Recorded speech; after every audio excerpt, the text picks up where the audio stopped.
o'zi startap boshlash o'zi juda qiyin, ya'ni startapda start qilish qiyinda. Og'riqli mavzulardan bittasi. Networking bu narsada katta rol o'ynaydi, chunki biz qanaqadir oldin startap qilmaganmiz, bizning ustozlarimiz oldin startap qilib ko'rgan insonlar bilan gaplashganmiz, ularning feedbacklarini, ularning opitini, experience'ini o'rgangan holda bu narsalarni biz bilganmiz. Ya'ni ular bizning ko'zimizni ochishganda aka. Networking juda muhim deb o'ylayman. Shunaqa paytlar bo'lganki, o'zi networking juda qimmat narsa. Unga pul to'lab borish kerak. O'zi pulli mavzu u ham. Unga ham shunaqa networkingli tadbirlarda qatnashganman, networking uchun pul to'laganman-da. Birinchi o'rinda ustozlarimizdan Muhammad Xalil aka bilan juda ko'p networking qilamiz. Boshqa joylarda ham ustozimiz, Xudoga shukr.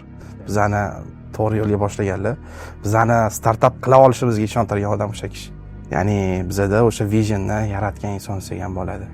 Bo'lmasa hozir qaysidir kompaniyada bir ishlab yurgan bo'lardi, oddiy dasturchi bo'lib.